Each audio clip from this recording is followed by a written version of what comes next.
Welcome back my another videos guys. आज हम लोग जो है प्रकाश के प्रवर्तन तथा अपवर्तन दोनों का जो है मैक्स प्रैक्टिस करेंगे इस वीडियो के माध्यम से। तो आप लोग मेरे साथ अंत तक बने रहिएगा। तो आइए स्टार्ट करते हैं। तो पहला क्वेश्चन हमारा है, प्रकाश की किरण गमन करती है तो गमन कहाँ करती है? सीधी रेखा में करती है। तो पहला आंसर हमारा क्या हो जाएगा? करेक्ट हो जाएगा। प्रकाश की किरण गमन करती है तो सीधी रेखा में करती है। दूसरा क्वेश्चन है, प्रकाश का वेग न्यूनतम होता है तो प्रकाश का वेग कांच में निम्नतम होता है, यानी सबसे कम प्रकाश का वेग किस में होता है? तो कांच में होता है। तीसरा क्वेश्चन है, मोटर गाड़ी के चालक के सामने लगा रहता है तो मोटर गाड़ी के सामने चालक के सामने लगा रहता है उत्तल दर्पण। कौन सा दर्पण लगा रहता है? उत्तल दर्पण। और इसे साइड मिरर के रूप में भी, यानी साइड मिरर भी बोलते हैं इसको, ठीक है। मोटर कार के हेडलाइट में किसका उपयोग किया जाता है? तो अवतल दर्पण का उपयोग किया जाता है। चौथा का आंसर हो जाएगा सी। 5वां नंबर है, समतल दर्पण द्वारा बना प्रतिबिंब होता है तो समतल दर्पण द्वारा बना प्रतिबिंब जो होती है काल्पनिक होती है। तो ऑप्शन नंबर बी जो होगा हमारा सही हो जाएगा।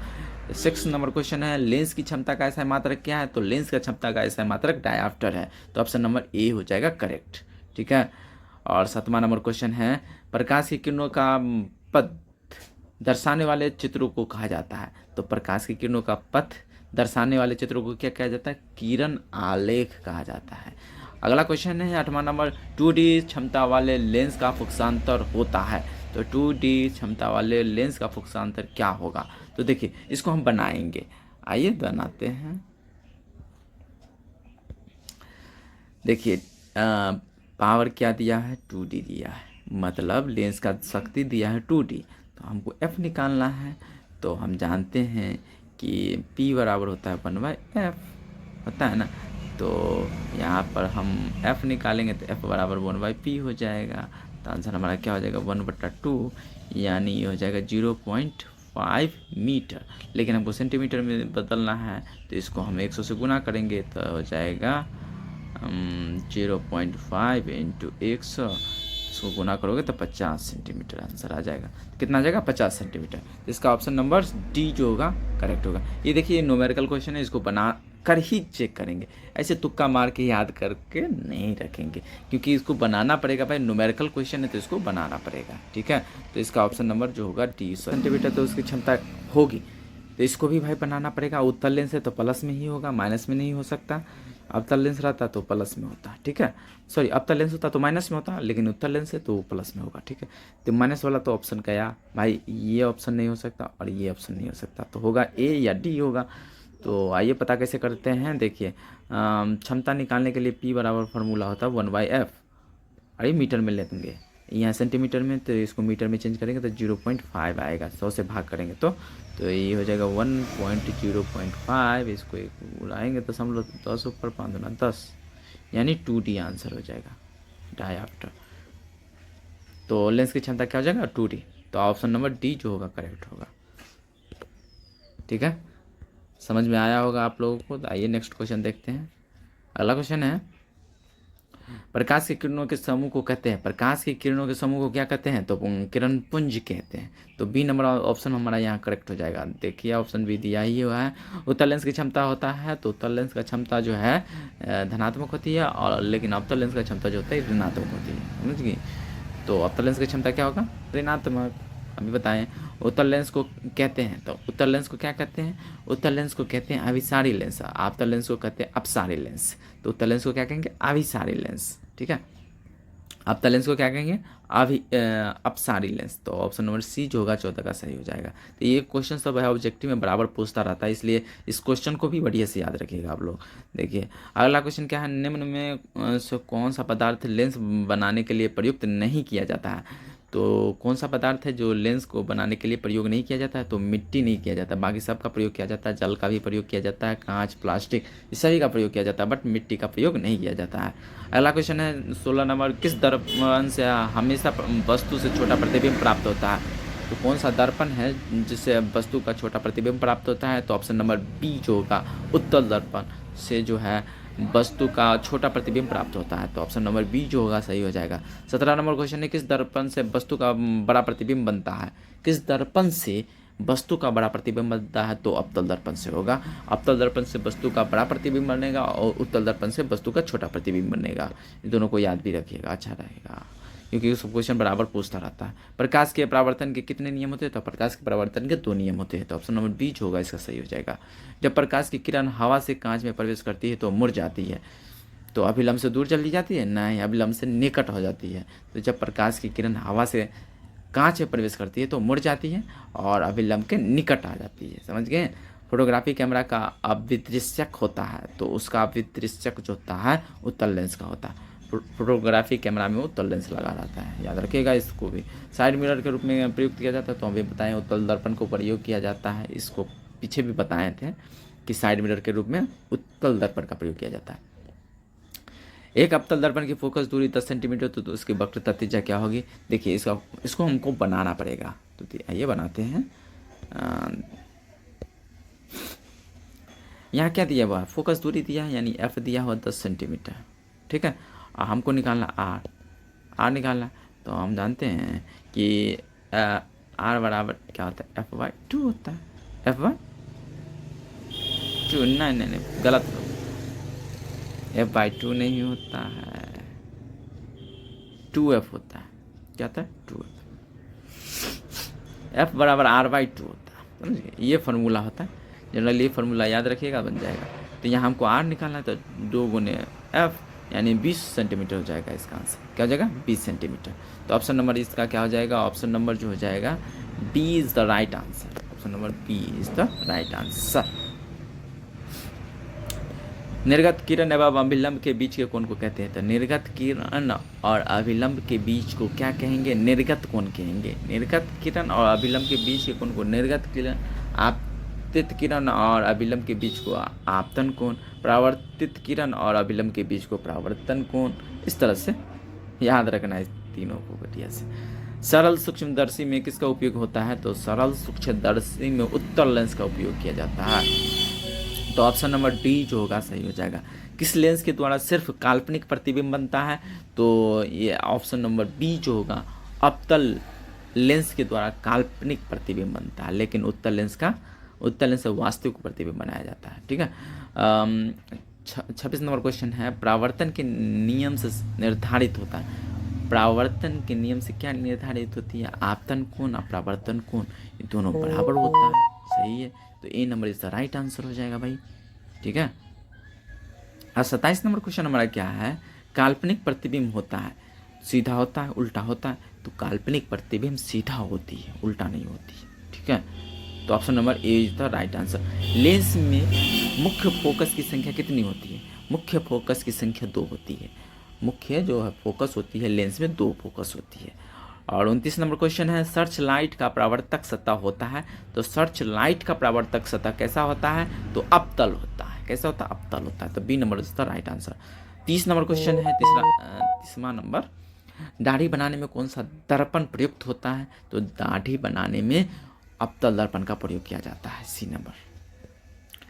एक उत्तल लेंस की क्षमता, एक डायोप्टर, तो लेंस की फोकस दूरी क्या होगा? तो एफ बराबर क्या होगा? 1/p। तो 1, इसको डायोप्टर को सेंटीमीटर में चेंज करना है, तो इसको यानी 100 से भाग करना पड़ेगा।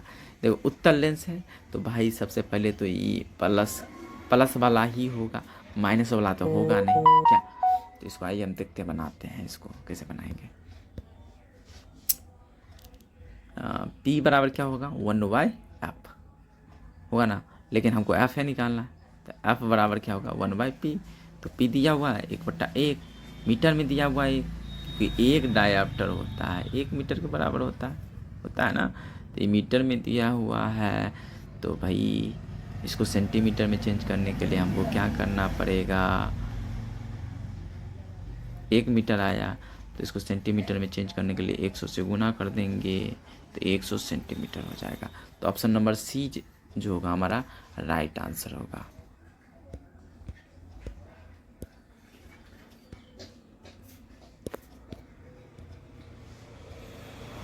अगला क्वेश्चन है, किसी गोलीय दर्पण तथा किसी पतले गोलीय लेंस दोनों की फोकस दूरियां 15 सेंटीमीटर है। तो दर्पण तथा लेंस संभवतः है, तो कहाँ होगा संभवतः? दोनों अवतल होगा। कह रहा है गोलीय दर्पण तथा किसी पतले गोलीय लेंस दोनों की फोकस दूरियाँ -15 सेंटीमीटर, तो माइनस में है भाई।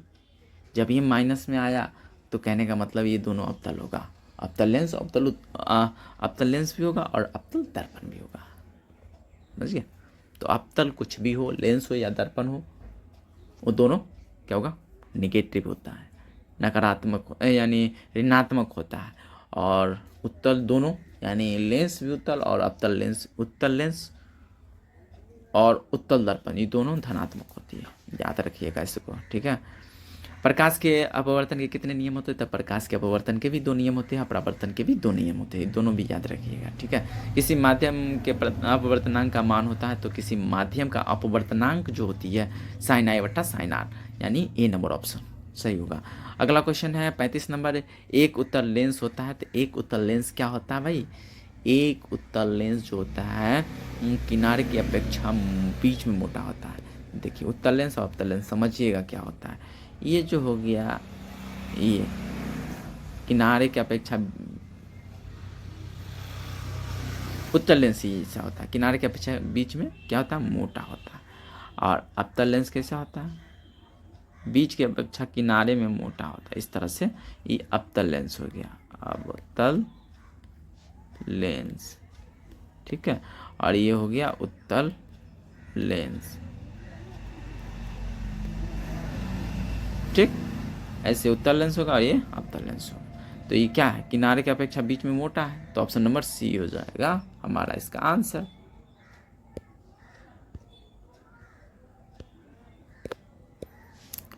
अब आगे देखिए, आगे है अवतल लेंस का आवर्धन m बराबर होता है, m बराबर होता है u by V, sorry v by U, प्रतिबिंब की ऊंचाई वस्तु के ऊंचाई। तो ऑप्शन नंबर डी जो होगा हमारा सही हो जाएगा। अवतल लेंस का आवर्धन क्या होता है, v बाई यू होता है। और 37 नंबर क्वेश्चन देखिएगा, गोलीय दर्पण में फोकसांतर एवं वक्रता त्रिज्या के बीच संबंध होता है, तो भाई r बराबर क्या होता है, f बाई 2 या 2f, r बराबर क्या होता है 2f। देखिए इसका जो फॉर्मूला होता है जनरली f बराबर r बाई 2 होता है, तो f बराबर r बाई 2 तो दिया नहीं है, तो उसको क्रॉस मल्टीप्लिकेशन करेंगे जैसे इस तरह से। देखिए f बराबर क्या होता है r बाई 2, बराबर r बाई 2 दिया नहीं है, तो भाई अब r बराबर 2f भी तो होगा, इसको क्रॉस मल्टीप्लिकेशन नहीं कर देंगे तो r बराबर 2f हो जाएगा। तो ऑप्शन नंबर ए जो होगा हमारा सही होगा यहाँ पे, ठीक है।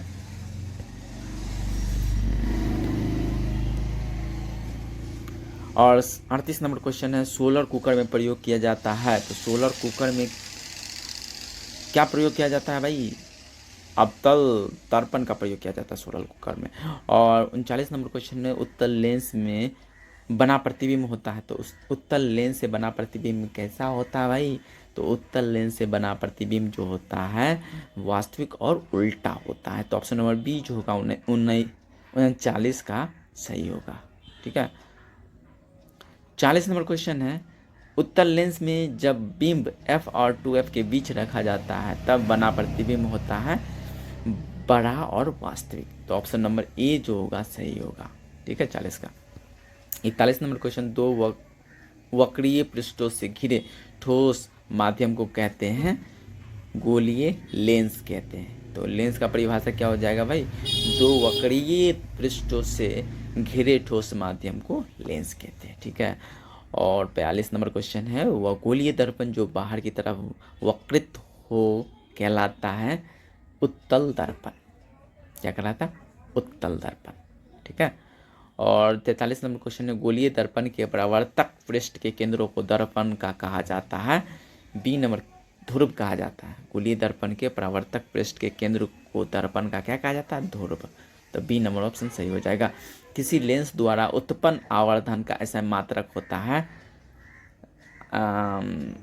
मात्रकहीन होता है, क्योंकि भाई आवर्धन का जो ऐसा मात्रक होता है मतलब उसका जो फार्मूला होता है क्या होता है, प्रतिबिंब की ऊंचाई बट्टा वस्तु की ऊंचाई, और चाहे दोनों का मान लीजिए सेंटीमीटर लिए या मीटर लिए तो दोनों क्या हो जाएगा, यूनिट कट जाएगा भाई, इस कारण से यूनिट लेस होगा, मात्रकहीन और 45 नंबर क्वेश्चन है, लेंस के केंद्रीय बिंदु को कहते हैं। तो लेंस के केंद्रीय बिंदु को प्रकाशिक केंद्र कहा जाता है। और 46 नंबर क्वेश्चन है, किसी शब्दकोश में पाए गए छोटे अक्षरों को पढ़ने समय आप निम्न में से कौन सा लेंस पसंद करेंगे? तो 5 सेंटीमीटर फोकस दूरी का उत्तल लेंस जो है ज़्यादा बेटर होगा। तो डी नंबर ऑप्शन जो होगा सही होगा। इनमें से कौन दर्पण का सूत्र है? तो दर्पण का सूत्र होता है 1/v + 1/u = 1/f। और लेंस का सूत्र क्या होता है भाई? माइनस हो जाता है सिर्फ यहाँ पर, समझ गया। तो ए नंबर ऑप्शन सही होगा। 48 नंबर, गोलीय दर्पण का वक्रता केंद्र को किस अक्ष से निरूपित किया जाता है? तो गोलीय दर्पण का वक्रता केंद्र को किस अक्ष से निरूपित किया जाता है? तो सी, वक्रता केंद्र को सी, रेडियस ऑफ कर्वेचर बोलते हैं इसको।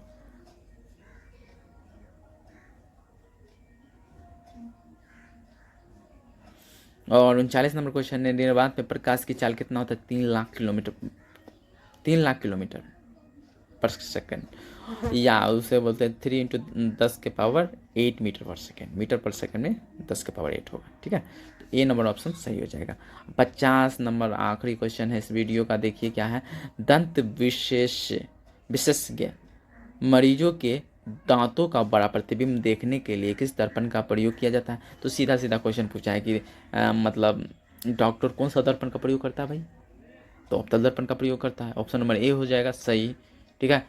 तो आशा करता हूँ आप लोगों को ये वीडियो जो है आप लोगों को अच्छा लगा हो, इन्फॉर्मेटिव वीडियो है, तो इसलिए अपने दोस्तों के साथ भी शेयर कीजिए और भर भर कर लाइक कीजिए, कमेंट कीजिए। मेरे चैनल पर अगर नए हैं तो इसे सब्सक्राइब भी कीजिए। धन्यवाद, मिलते हैं नेक्स्ट वीडियो में। आज के लिए इतना ही।